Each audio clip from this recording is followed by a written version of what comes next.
श्री सीतारामचंद्र भगवान की जय। श्री सीतानाथ समारंभां श्री रामानंदार्य मध्यमाम् अस्मदाचार्य पर्यन्तां वंदे श्री गुरु परंपराम्। हरिशरणम। कई वैष्णव लोग आहार का बहुत विशेष ध्यान देते हैं, देना भी चाहिए। आहार शुद्धौ सत्व शुद्धि, सत्व शुद्धौ ध्रुवा स्मृति,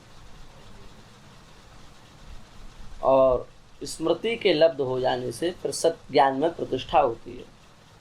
देखो, आहार की जब तक शुद्धि नहीं होती है तब तक सतोगुण हृदय में नहीं आता, और जब तक सतोगुण का प्रागट्य हृदय में नहीं होता तब तक स्मृति पवित्र नहीं होती, और जब तक स्मृति पवित्र नहीं होती तब तक फिर भगवत प्राप्ति संभव नहीं है। चित्त शुद्धि के बिना भगवत प्राप्ति कैसे होगी? इस दृष्टिकोण से हम लोग आहार पर बहुत विचार करते हैं। जिस प्रकार से आहार का विचार है उसी प्रकार से भोजन की विधि का भी शास्त्रों में बहुत अच्छे से विचार किया गया है, और हमको भी उसका विचार करके उसी प्रकार से प्रसाद को लेना चाहिए। अब कोई बहुत बड़ी अशक्यता हो जाए तो बात अलग है, आपातकाल हो जाए तो कोई बात अलग है, पर सामान्यतः इसी विधि से भोजन को ग्रहण करना चाहिए। इससे भोजन करने से भी फल की प्राप्ति होगी। भोजन करने से तुष्टि पुष्टि क्षुधा निवृत्ति तो होगी ही, लेकिन पुण्य का भी जनक वह भोजन हो जाएगा, वह प्रसाद हो जाएगा। नाश्ता जिसको बाल भोग कहा जाता है, आज की भाषा में नाश्ता, ब्रेकफास्ट, और दोपहर का जो प्रसाद ग्रहण है, इसको आजकल के लोग क्या कहते हैं? लंच। हाँ, लंच। और सायंकाल का जो प्रसाद है, ब्यारू जिसको कहा जाता है साधु साई भाषा में, अंग्रेज लोग डिनर कहते हैं उसको। इन तीनों कालों में प्रसाद ग्रहण कैसे करें? शास्त्र का पक्ष क्या है इस विषय में? तो सबसे पहले तो हाथ पैर धो लें, और हाथ पैर धो करके पूर्व की ओर मुख करके भोजन करें।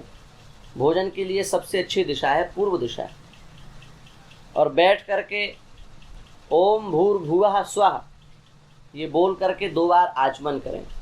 क्या बोल करके?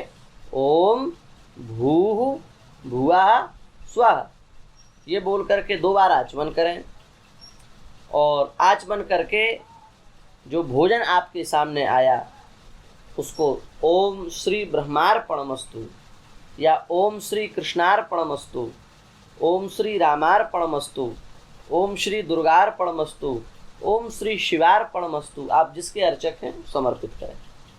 ये दूसरा विधान है। पहले प्रणाम करना है, पहले आचमन करना है 2 बार, फिर इस मंत्र को बोल करके दोनों हाथ जोड़ करके भोजन को प्रणाम करना है, और फिर उसके बाद में भगवान से प्रार्थना करना है। प्रार्थना करने के बाद में जब प्रसाद आपके सामने आ जाए तो सामने आने के बाद में सत्येन त्वरतेन त्वाम परिषिंचामि। हम बहुत साफ बोल रहे हैं, आप इसको लिखेंगे तो समझ में आ जाएगा। सत्येन त्वरतेन त्वाम परिषिंचामि, ऐसा कह करके हाथ में थोड़ा सा जल लेकर के उस भोजन पर प्रोक्षण करना है, जिससे वो पवित्र हो जाए। वैसे तो भगवत प्रसाद बनकर के आया है तो पवित्र ही है, पर फिर भी एक मर्यादा शास्त्र की है, उसको पवित्र करना है। और यदि रात्रि के समय आप भोजन कर रहे हो तो उसके लिए ऋतम त्वा सत्येन त्वाम परिषिंचामि इस मंत्र को बोलना है। ऋतम त्वा सत्येन त्वाम परिषिंचामि इस मंत्र को बोलना है रात्रि के भोजन में छिटकाव करने के लिए। सिंचन करने के लिए। और मध्याह्न या प्रातः काल का भोजन हो तो सत्येन त्वरतेन त्वा परिसिंचामि, ये बोल करके उस पर थोड़ा सिंचन करना है। और उसके बाद में ब्रह्मार्पणम ब्रह्म हविर ब्रह्माग्नौ ब्रह्मणाहुतम ब्रह्मैव तेन गंतव्यम ब्रह्म कर्म समाधिना, गीता का श्लोक है ना। इस श्लोक के द्वारा हाथ में जल ले करके और उसको घुमा करके इस प्रकार से और दाएं भाग में छोड़ देना। यहां तक की बात आई समझ में? सबसे पहले क्या करना है, 2 बार आचमन, 2 बार आचमन करके हाथ जोड़ करके प्रार्थना, हाथ जोड़ करके प्रार्थना करने के बाद में जल से भोजन प्रसाद का सिंचन, सिंचन करने के बाद में ब्रह्मार्पणम इस श्लोक के द्वारा आवर्तन करके हाथ का दाईं ओर उसको विसर्जित करना है। उसके बाद में ओम भूपतये स्वाहा, ओम भुवनपतये स्वाहा, ओम भूतानां पतये स्वाहा, ओम धर्माय स्वाहा, ओम चित्रगुप्ताय स्वाहा, ओम यत्र क्वचन संस्थानां क्षुत्रशोपहतात्मनां भूतानां तृप्तये क्षय्य मिदमस्तु सुखा यथा सुखम ओम स्वाहा। ये 6 मंत्र बोलना है, 6 ना। ओम भुवन भूपतये स्वाहा, ओम भुवन पतये स्वाहा, ओम भूतानां पतये स्वाहा, ओम धर्मराजाय स्वाहा, ओम चित्रगुप्ताय स्वाहा, और फिर ओम यत्र क्वचन संस्थानम क्षुत्रशोपहतात्मनां तृप्तये क्षयमिदमस्तु यथा सुखम, इसको बोल करके और फिर छोड़ देना है। इसको बोल करके फिर एक ग्रास लेना है और उस ग्रास को अपने ही जो हम प्रसाद पा रहे हैं उससे थोड़ी दूर पर रख देना है। इसका भाव यह है कि संसार में कोई भी कहीं भूखा प्राणी है वो मेरे इस थोड़े से प्रसाद से तृप्त हो जाए, ये हमको भाव रखना है। और इसके बाद में अमृतोपस्तरणमसि स्वाहा, क्या बोला है, अमृतोपस्तरणमसि स्वाहा, ऐसा कह करके आचमन करना है। और ऐसा आचमन करके ओम प्राणाय स्वाहा, एक ग्रास को निगलें, चबाना नहीं है, निगलना है, थोड़ा सा लेके निगल जाए। ओम अपानाय स्वाहा, फिर निगलें। ओम व्यानाय स्वाहा, फिर उसको अंदर ले जाएं। तो समानाय स्वाहा, फिर अंदर ले जाएं। उदानाय स्वाहा, फिर अंदर ले जाएं। और परमात्मा ने स्वाहा, फिर अंदर ले जाएं। ये 6 ग्रास जो है वो दांतों से चबाना नहीं है, सीधे अंदर ले जाना है। और फिर अंदर ले जा करके प्रेम से प्रसाद पाना है। और फिर प्रसाद पा करके मौन हो करके इष्ट देवता का चिंतन करते हुए प्रसाद को पाना है। अब बताओ, जब आपकी इष्ट वृत्ति होगी, प्रत्येक कवल में, प्रत्येक ग्रास में आपको परमात्मा चिंतन होगा, तो क्या वह भोजन दूषण बनेगा आपके शरीर में जाकर के? हमको प्रसाद बुद्धि से अन्न को पाना चाहिए, स्वाद बुद्धि से नहीं।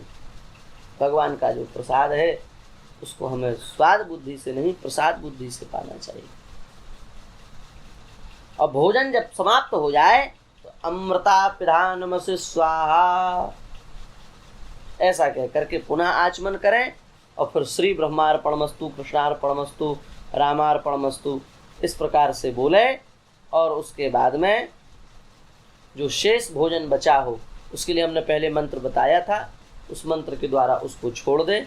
और न बचा हो तो फिर उसके बाद में ओम श्री रामार्पणमस्तु, कृष्णार्पणमस्तु कुछ भी बोल करके रौरवे पुण्य निलये पद्मार बुध निवासिनाम आरतीनाम उदकम दत्तम अक्षय मुपतिष्ठतु, इस श्लोक को बोल करके थाली में 1 चम्मच जल छोड़ना है। इसका भाव ये है कि रौरव जैसे नरक में जो प्राणी रहता है उसको पानी नहीं दिया जाता है, वहाँ पानी की बूंद भी नहीं दी जाती है, भयंकर कष्ट में वो जीव रहता है, वहाँ उसको तृप्ति हो जाए उसके लिए हम यहीं से जल छोड़ते हैं। ये सनातन की भावना है पंडित जी। जल छोड़ करके हरि ओम तत्सत बोल करके उठे, हाथ पांव धोवे, आँखों पोंछे, पेट पर हाथ को इस प्रकार से घुमावे।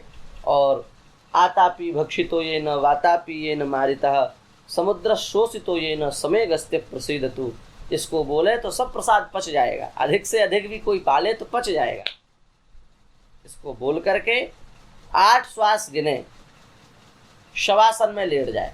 मुर्दा को जिस प्रकार से लेटाया जाता है, कैसे लेटाया जाता है? सीधा, बिल्कुल सीधा लेट जाए और 8 बार श्वास को छोड़े ले, और उसके बाद में दाहिने करवट लेट जाए और 16 बार श्वास को ले, और जब 16 बार श्वास ले करके वो समाप्त हो जाए तो फिर बाएं करवट लेट जाए, और बाएं करवट लेट करके फिर 32 बार श्वास ले, गिनती करें इसकी, और फिर उसके बाद में अपने कार्य में लग जाए।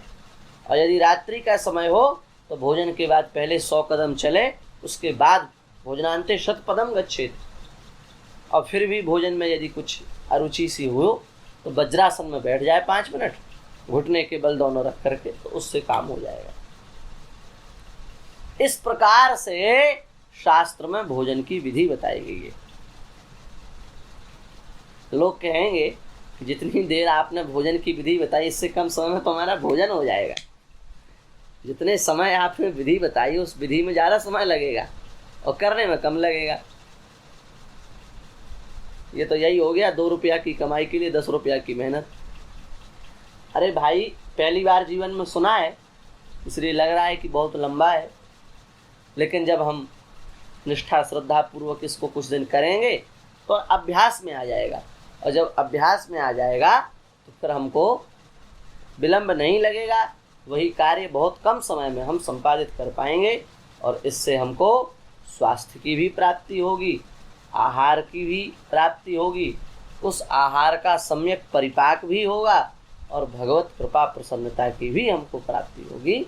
इसलिए हमें लगता है कि हम सभी आस्तिक जनों को इसी प्रकार प्रसाद पाना चाहिए, ऐसी ही मर्यादा का ध्यान रखना चाहिए, तो निश्चित ही भगवान की कृपा, भगवान की प्रसन्नता हमको प्राप्त होगी।